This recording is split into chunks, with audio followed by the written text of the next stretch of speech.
let's do this one.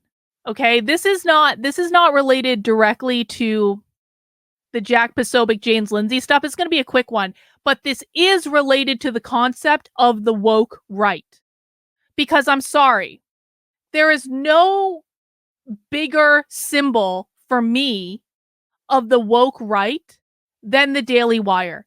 As you guys know, what was it? Maybe like a month or two ago, I did this Twitter space in which Nick Fuentes was on it. Jeremy Boring, the CEO of the Daily Wire, was on it. And I got Jeremy Boring to admit that he would not hire anyone at the Daily Wire that was critical of Israel. He admitted that overtly. And he kept saying he fired Candace Owens. And then, oh my God, you aren't going to hire anyone that's critical of Israel. So he basically made it very clear on that Twitter space that Candace Owens was fired because of her views on Israel. Well, guess what? Not too long after that, Censored Man here, and he did a great job about this. So this was on March 28th. So yeah, about 2 months ago. Not too long after that, Censored Man on Twitter, who is a great follow on Twitter, you should absolutely follow him. He got information from multiple Daily Wire employees that basically said that after Candace Owens was fired, the Daily Wire corralled all their employees into Candace Owens' studio to convince them that Candace Owens was deeply anti-Semitic for saying the phrase "Christ is King." And some people doubted this. I didn't doubt it, because I know how organizations work, and this is absolutely something that would happen. And so he basically exposed that the Daily Wire was trying to convince everyone that Candace Owens was anti-Semitic, and that's why they fired them in the first place. Let me see. I just saw something from Milo here. Did you see James Lindsay went on Rubin and acted like he was a conservative expert on Paul? Did he really? Do I have to watch that? I kind of want to watch that. I kind of do. We'll have to look into that later. Anyway, so now Andrew Klavan has gone on Trigonometry. And as a reminder, I completely triggered Konstantin Kisin on Trigonometry simply by saying, Konstantin, would you like to see trainings of what real far-left activists in the United States are doing? Because I have all that information. And then Konstantin Kisin was so triggered by that he unfollowed me on Twitter and blocked me on Twitter after I had been nothing but nice to him. Nothing but nice. Because Konstantin Kisin is a grifter shill that is only following the conservative narrative. And oh my God, I'm friends with Nick Fuentes, and we go, we can't have that. Because when Just Pearly Things was on Trigonometry, and I'm no fan of Just Pearly Things, but Just Pearly Things did actually do a great job of interviewing Nick, like last year, I think in March sometime. If you have a chance to watch that interview, I really recommend it. It's a long interview, but you really get a much different sense of who Nick is and how he's been screwed over. So she did a good job with that. And then after she interviewed Nick Fuentes, she went on Trigonometry, and Trigonometry was like, Konstantin Kisin was like, how dare you interview Nick Fuentes? And she's like, well, I just talked to people.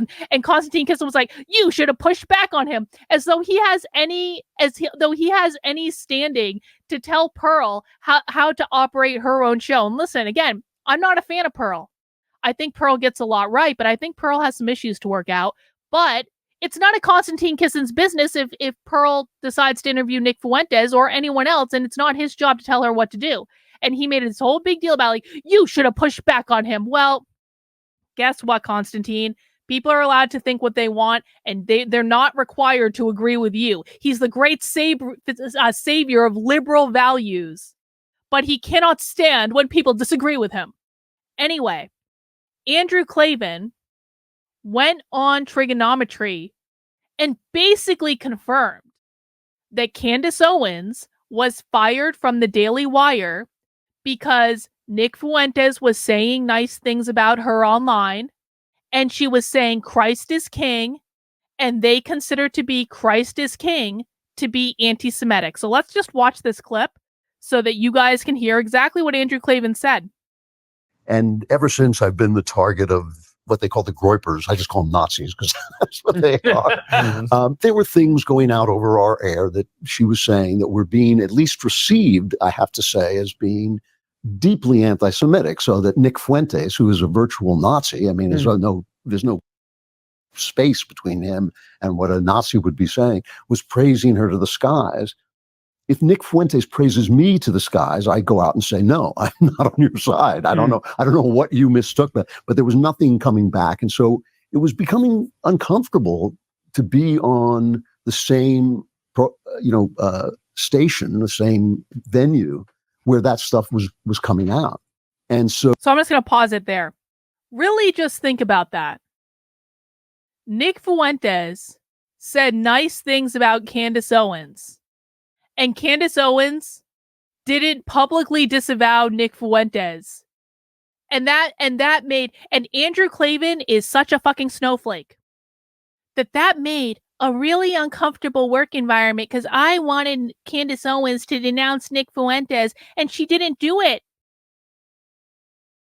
You want to tell me that the left are snowflakes who want a safe space, but Andrew Klavan is such a snowflake that Andrew Klavan is basically doing what Deb Philman did when Deb Philman emailed everyone and their mother saying, if you don't publicly denounce Carlin, then I'm going to destroy you. And it's exactly the same thing. This is what the woke right is.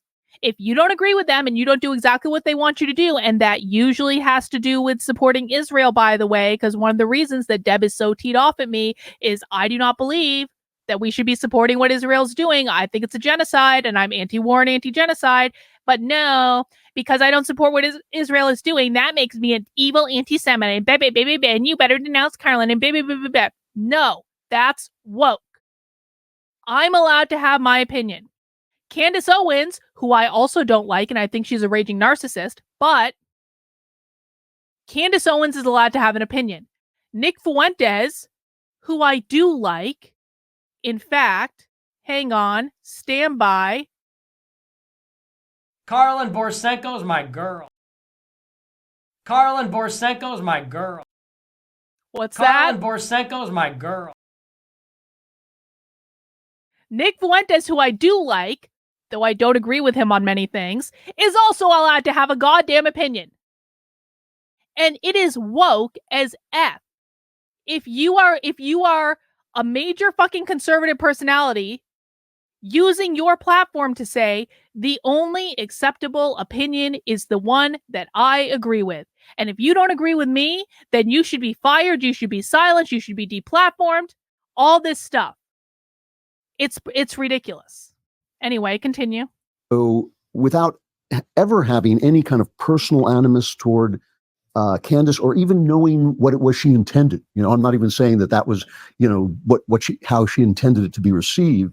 It simply became impossible to have a good feeling about this place that I helped build and that I love very much and that I'm very proud of, as an entity. And it was very painful to have that kind of stuff coming out over the air. And I did not want Nick Fuentes. I don't want Nick Fuentes' praise. I don't even want, I don't want him to have a happy day because of anything that I said. I don't want Nick Fuentes to have a happy day because of anything that I said. Are you kidding me? Are you serious? Isn't Andrew Klavan a Christian? You're claiming to be a Christian, the good moral authority that we should follow. And you're like, I don't even want that person to have a happy day. Are you kidding me? Listen, there are a lot of people that I dislike. I'm not going to be like, if they have a happy day, then that ruins my day. It's like so much for loving kindness. Exactly. It's like, who cares? People that you disagree with are worthy of having good days too, Andrew. And so that was my basic reaction. And in that was involved the fact that some of this was being phrased in religious terms. And one of the ways this was happening was the phrase "Christ is King." Now, as I said repeatedly on the show, as Jeremy Boring, who runs the Daily Wire, said repeatedly, we believe this. We believe that Christ is King. I also believe in the cross of Christ, but if you burn the cross on somebody's lawn, it's no longer the cross of Christ. It's just a vehicle, a symbol of your toxic hatred. And so the way it was being used online as an attack on Jews, Andrew Klavan believes that saying Christ is King is anti-Semitic. The Daily Wire believes that saying Christ is King is anti-Semitic. All because they are terrified of Nick Fuentes. and they've been terrified of Nick Fuentes for a long time.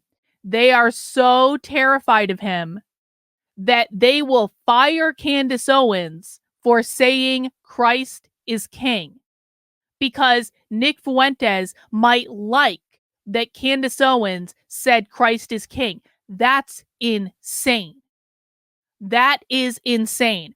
I wonder why they're so scared. That's a great question.